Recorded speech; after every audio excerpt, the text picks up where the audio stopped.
Welcome to Marriage IQ, the podcast for the intelligent spouse. I'm Dr. Heidi Hastings. And I'm Dr. Scott Hastings. We are two doctors, two researchers, two spouses, two lovers, and two incredibly different human beings coming together for one purpose: to transform the stinky parts of your marriage into scintillating ones, using intelligence mixed with a little fun. Hello, intelligent lovers, and welcome back to another wonderful episode of Marriage IQ. Monica Tanner is joining us today, and she's a relationship expert, an educator and coach, and a podcaster. She's been specializing in teaching practical tools to help increase intimacy in couples' relationships. Welcome, Monica. Yay, thank you so much. I'm so excited to be here with you. I started following you several years ago when you were starting your business. Have crossed paths with your content several times over the years, and so it's really an honor for us to have you with us. Would you like to tell us a little bit about how you got into this field of really focusing on making marriages better? Yeah, I would love to. So I think that I want to call it an obsession because that's what it is, with happy relationships and intimate relationships started perhaps when I was 12 years old. When I was a young girl, I used to love fairy tales and happily ever after stories. And when I was 12, my parents decided to get a divorce. And when they announced that, I was like, wait a second, that is not how happy ending stories are how they go. And so I spent a little bit of time feeling sorry for myself and kind of looking around, realizing that a lot of my friends' parents were either divorced or unhappily married or, just kind of trudging through life, not really enjoying the relationship of marriage. And so I wanted to give myself every advantage to figure out how to make that different. Like I really felt like happily ever after should be attainable. And so I studied family relationships in college, but then I met who would eventually be my husband. We decided to get married and start a family. And even after having 4 children, I thought I would go back to school to get my master's in marriage and family counseling, thinking I had all this experience in marriage. I had learned so much and wanted to help develop and teach and do all of that. And I got about a year into a graduate program and ended up thinking, you know what? I don't want to be a therapist, mostly because as a therapist, you see couples who are at the end of their rope, like really, to put it in an analogy, you're seeing blown engines, like people who, have tried everything and they just don't get along and they're ready to end everything. I wanted to more be in the prevention. I wanted to be more of the oil change. Like, here are some tactical skills that you can use to make your marriage better before you get to that last ditch effort. I did more coaching and teaching, podcasting, and creating courses to help couples really gain the skills to be able to reignite that passion, to remember why they loved each other, to get on the same page, to learn about conflict resolution and all those things. And I really love helping couples learn the skills of relationship, which are really not taught anywhere. Okay. Great. Well, let's dive in. Yeah, thank you for sharing on that. I wanted to ask first, because I heard you speak recently about making requests, making bids. Like, this is what I would like in our relationship. This is what I would like specifically you to do in this relationship. This is what I'd like to see you do in this relationship that would help me feel more secure, more connected. And you have a process that you teach that I think we think can be very beneficial to a lot of people. And we were thinking about how that kind of fits in with what we teach. Yeah. So I think this is really one of the most underutilized skills that would radically change a lot of relationships. And the reason why it's so important is because most humans, and this is just how our brain works, our brain is programmed to find problems. And so most of us, when we are not getting what we want in our relationship, complain. We've got our girlfriends, we go to lunch, we talk about all the things that our spouses are not doing. My husband never helps around the house, he doesn't change diapers, he comes home late. We complain about all the things that we're not getting in our relationship. We love to complain, but we're also guaranteed not to get more of what we're looking for when we're complaining. Nobody likes to be, complained about, and we're not really vulnerably asking for anything. But So it feels so good it sometimes, right? does feel so right. It does. Our brain thinks I'm being so assertive because I'm complaining about all the reasons why my spouse It feels sucks. so comfortable. Now, actually making a request is a pretty vulnerable thing to do because by virtue of it being a request, our partner doesn't have to fulfill it. It's kind of like Right. it's just an invitation. But if you do it skillfully, there's a way better chance of getting more of what you want if you learn how to make requests. So I love teaching this skill. It's one of my favorite things to teach about.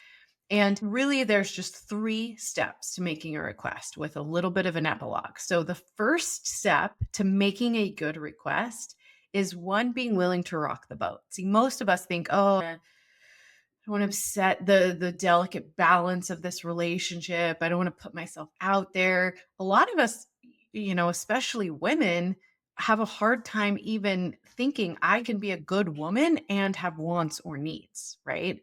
And Mhm. so once we're like, I've been complaining about this thing, I'm super resentful, it's causing me discomfort, I don't like it, we realize every single time a complaint crosses our brain, whether it's voiced or unvoiced, there's always a request underneath that complaint. So if you find yourself complaining about your partner, I want you to take one moment and figure out if you're complaining that your partner never helps around the house, find the request embedded in that complaint. So I would like my partner to help with blank.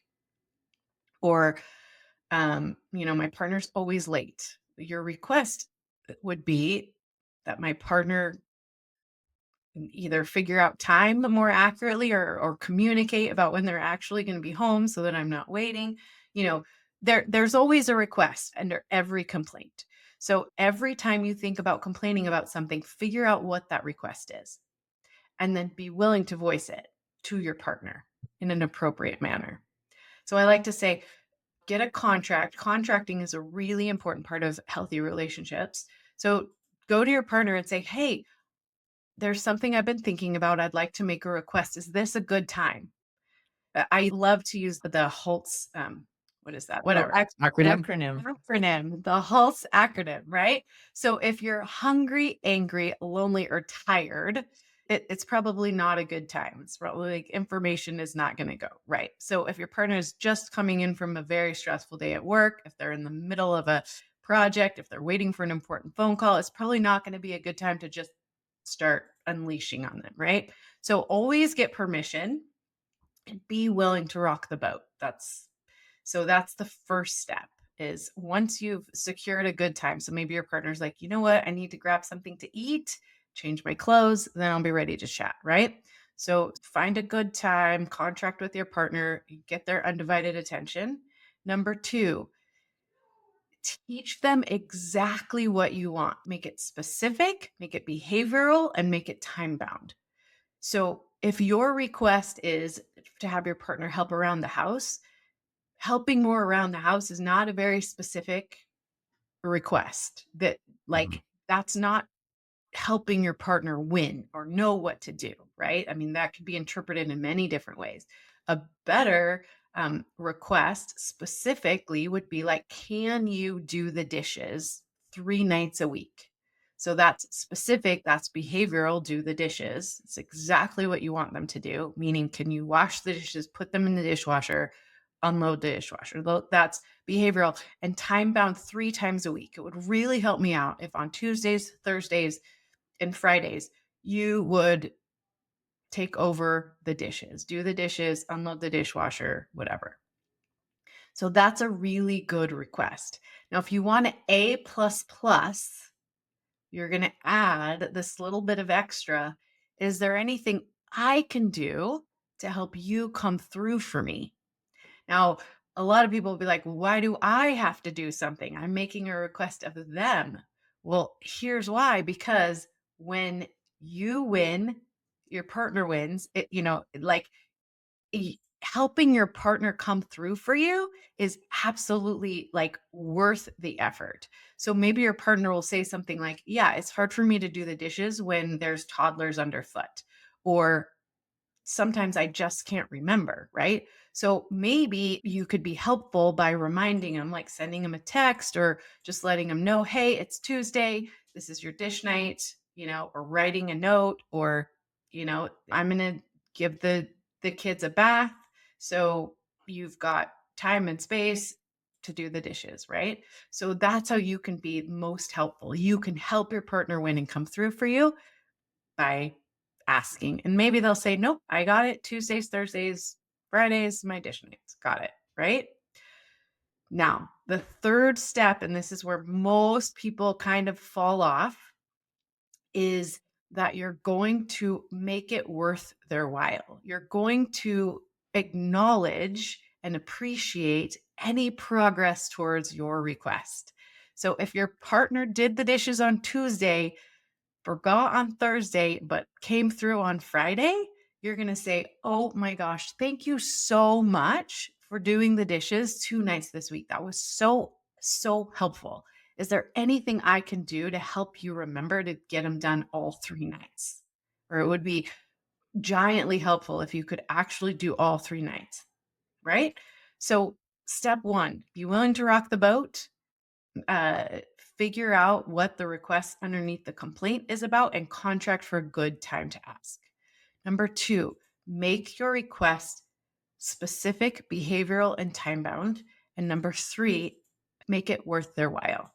So be willing to rock the boat, help your partner win, make it worth their while. Those are your 3 steps to a great request. And that little epilogue is now let go. There is a possibility that your partner will not be able to, be willing to, fulfill your request, and you've got to let it go. You've got to make it a micro disappointment. Now, this is kind of a higher level skill, but we got to keep those micro disappointments micro. What we want to do is think, okay, my partner didn't do the dishes. My partner never helps. My partner is a lazy bum, and I'm never going to get what I want out of this relationship. Now, that is not helpful. That is like universalizing these small disappointments. So this week, the dishes didn't get done on Thursday night. That is a micro disappointment. And it's good to remember that relationships are disappointing. Sometimes our partner, despite our best efforts, despite our best use of these skills, are not going to come through for us. And that gives us the opportunity for repair. So you use the dishes as an example, which I Mhm. think is a really good idea. Is this customizable to other, a lot deeper requests? Like, something just much, much more maybe personal, more intimate. Let's say a man comes to his wife and wants to ask a bid, a request for something of a sexual nature. Mhm.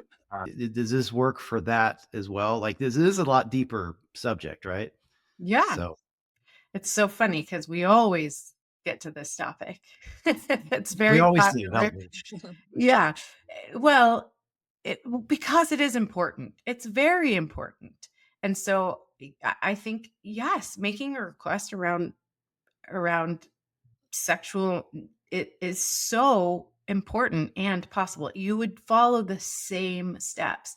But you've got to remember, like, more sex again isn't super specific, right? Maybe your complaint is, I'm always initiating sex, and therefore I'm always the one who's getting turned down. So maybe I would love it if you would initiate sex once a week. Or I would love it if we could increase the frequency or the quality of our sexual encounters. And so, if you are specific and behavioral and you help your partner win, how can I help you with this? Right.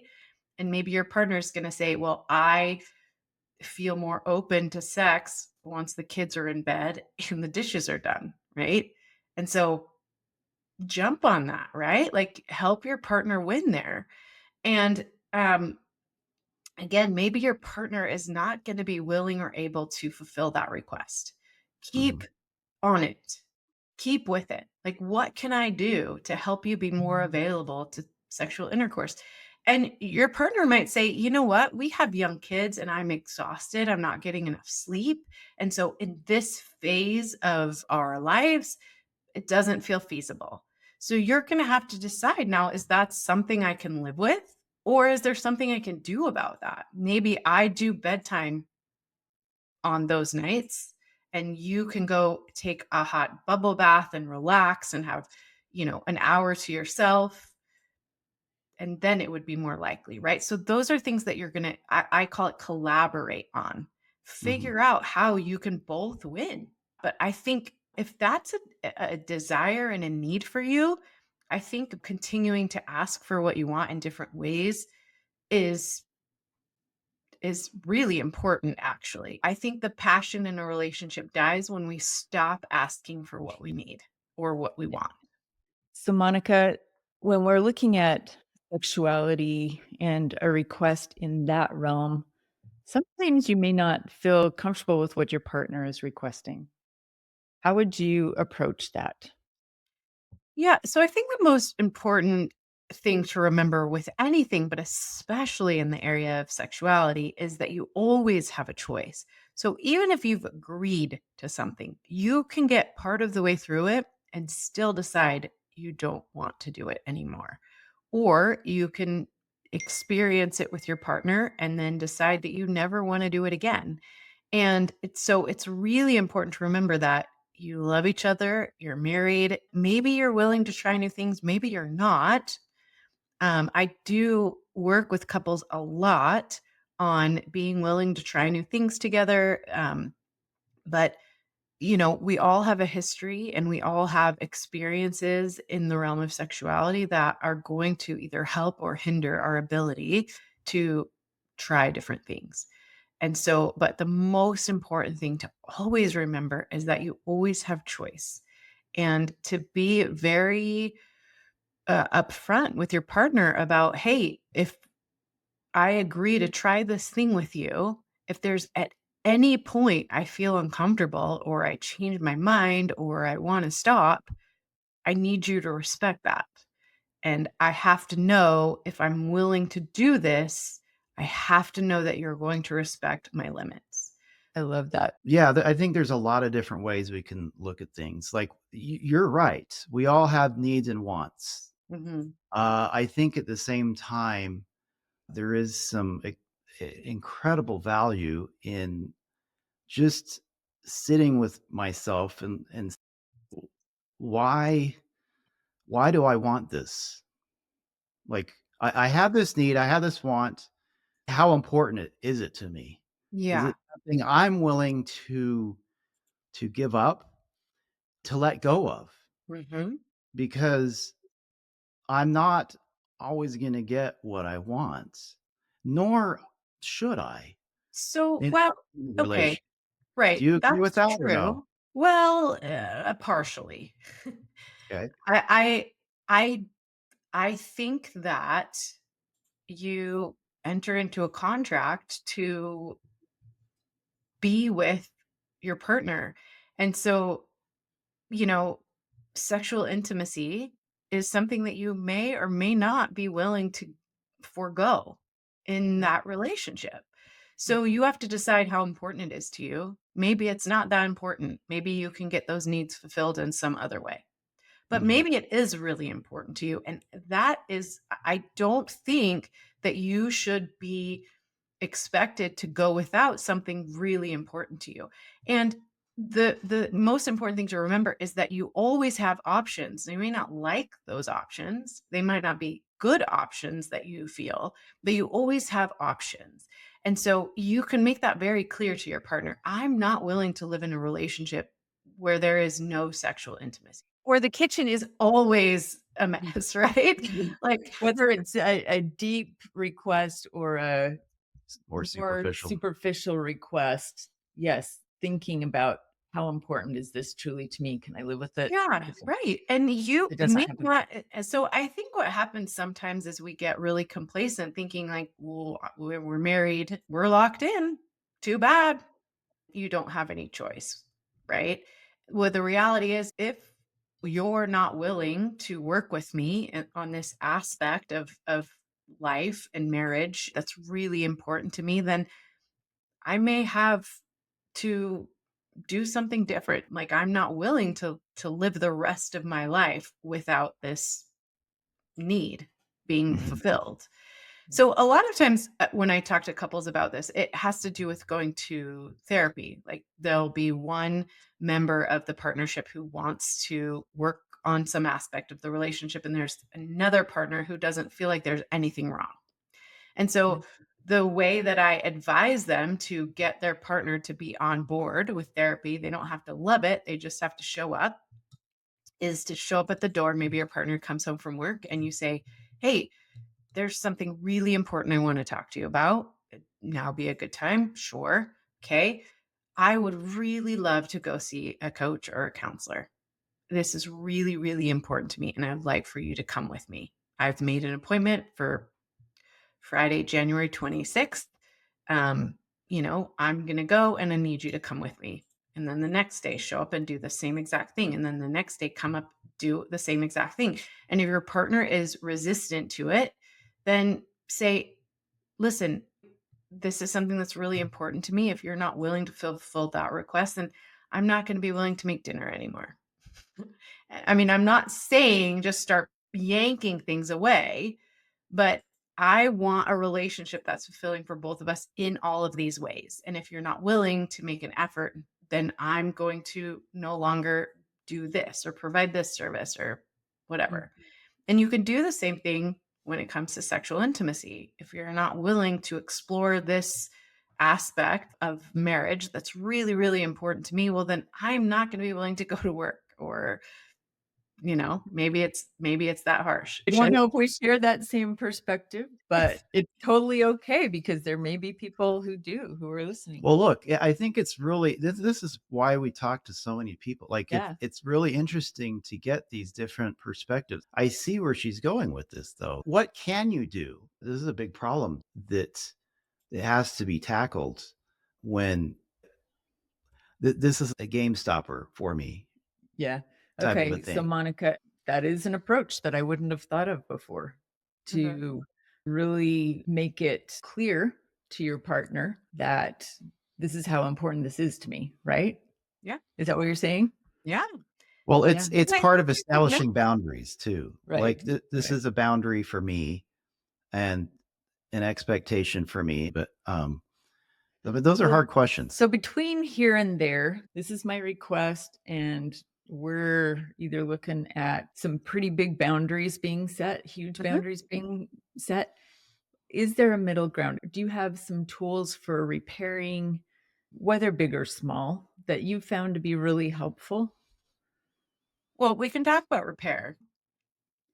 Repairs is simple, but it's very difficult if you're not doing it correctly. So Okay. one thing about repair that I think is exceptionally groundbreaking Okay. is the understanding that repair is one way. Mm. So, where a lot of couples get this wrong, and we were getting it wrong in my own marriage, is what would happen is I would be upset about something and I would go to my husband and I would say, "Hey, I'm really upset about this thing." And he would then take that opportunity to tell me what he was also upset about. And then Wow. we aren't getting anywhere because I'm upset about this thing, but he's also upset about this thing. And now where's the repair?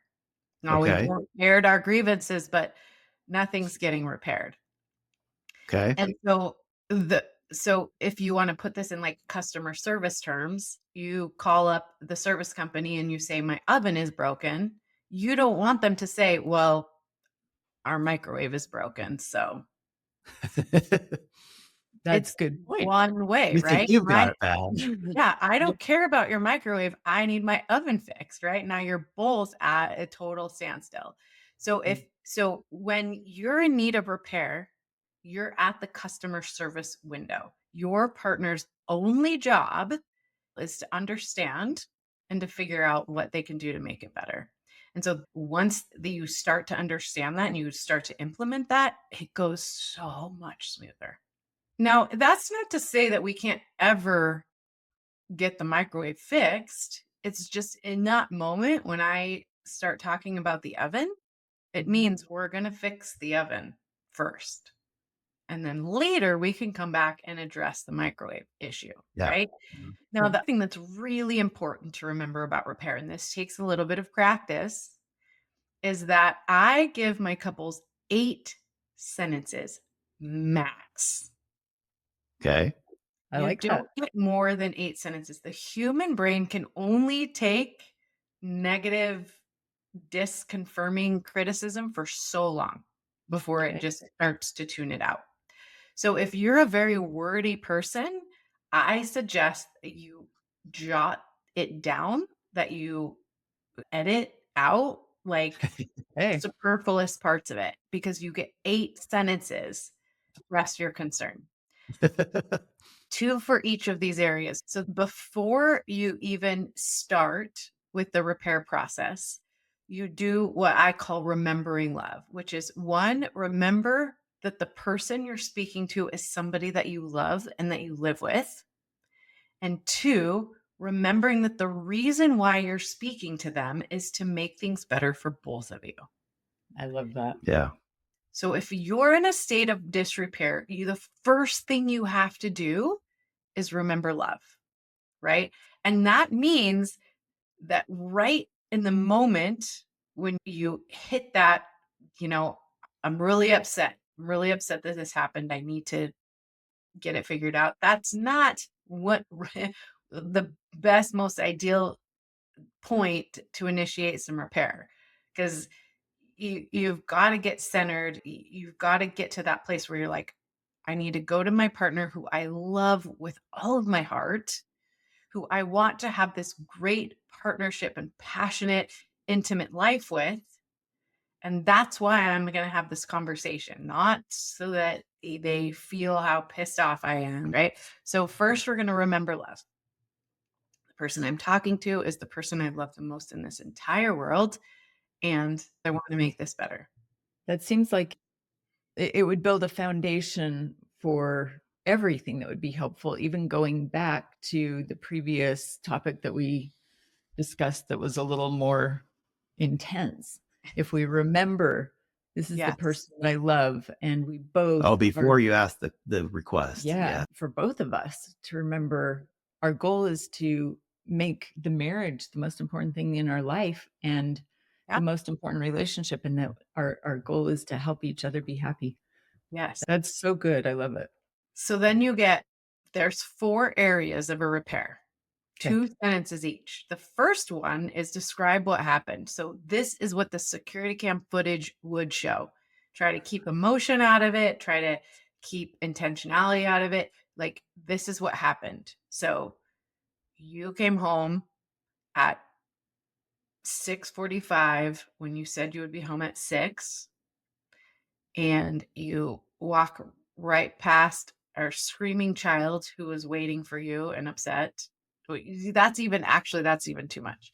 You're assuming that your child was upset because he was waiting for Yeah, the it's the what, not the why. It's yeah. just what happened. It's Yes, this Just is the what fact. happened. the You came security home. camera. Yeah, I I like love Yeah, the that. security exactly. camera. What would the security cam footage report? So here's what happened. First 2 sentences.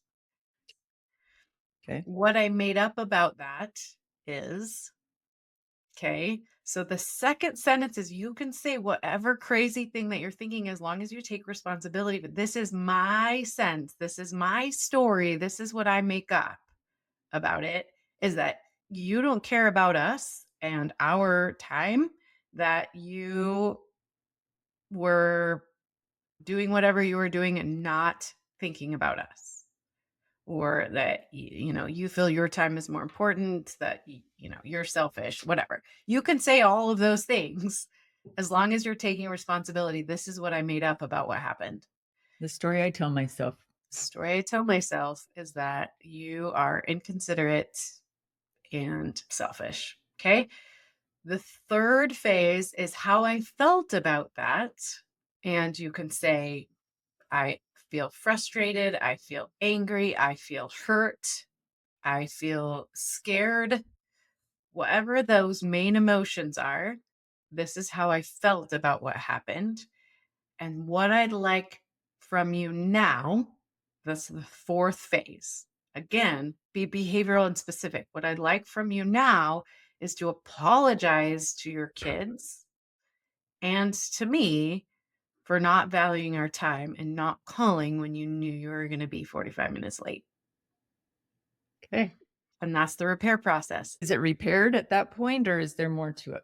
Well, you have to be willing to let it go. You have done what you needed to do. You initiated the repair.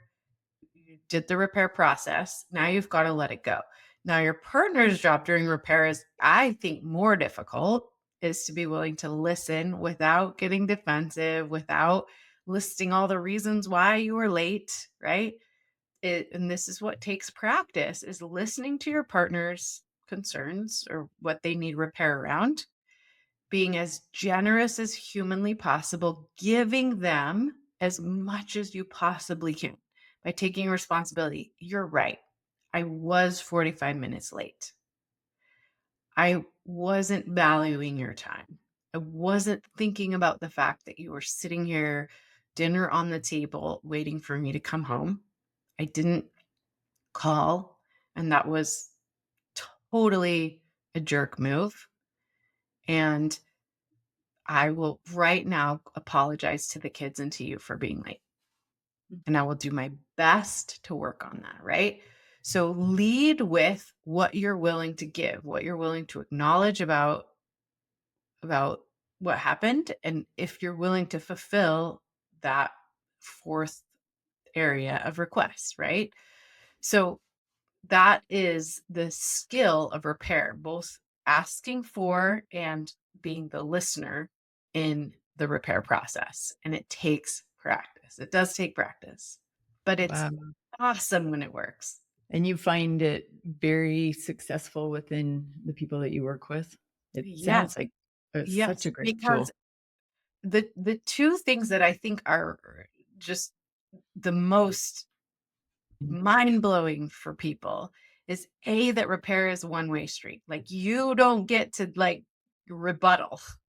Like, the partner who's in disrepair comes to the other partner. And if you're first, right? Like, maybe you're both pissed, but whoever initiates the repair gets to go first. And the other person does not get to pile on or do their part until later, after you've tended to the partner who's in disrepair.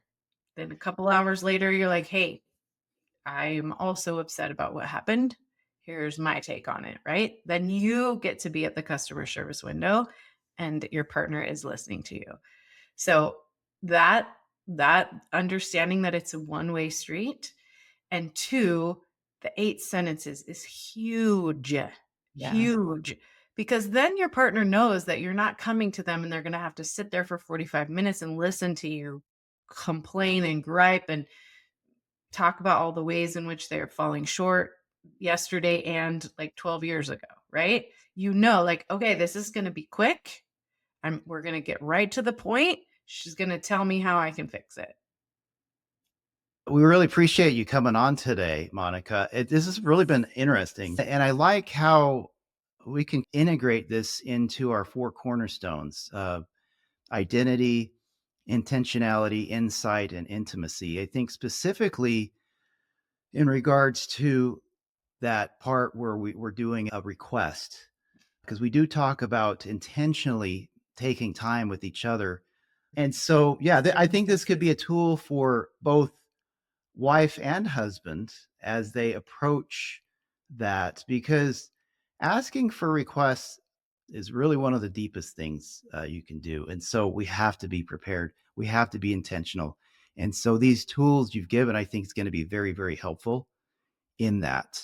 And then the repair, again, it's a part of being intentional. And really both are so much a part of just growing our intimacy, becoming more intimate with each other, because we can talk about those hard things in peaceful ways. Yeah. So thank you very much. So, Monica, if our listeners are interested in finding you and learning more about the work you do, where can they find you? Yeah. So everything you need to know about me can be found on my website, which is just my name, monicatanner.com. So MonicaTanner.com. So you can find information about my podcast, which is Secrets of Happily Ever After. You can find me on Instagram or find out how to learn more about my coaching. That's great. Thank you. And everybody, until next week. Have a good week. Have a great week. Thank you so much. And remember, the intelligent spouse knows that to change from a stinky to a scintillating marriage first requires a change in themselves. Thank you for joining us on Marriage IQ. We hope today's episode sparked some great insights. But why stop here? Stay connected and keep the momentum going. Follow Marriage IQ on Instagram, Facebook, LinkedIn, and YouTube for more great content on this topic. Head over to marriageiq.com to grab your free ebook on building a scintillating marriage and subscribe to our newsletter for exclusive tips, updates, and resources. Invite your family and friends to join the Marriage IQ community.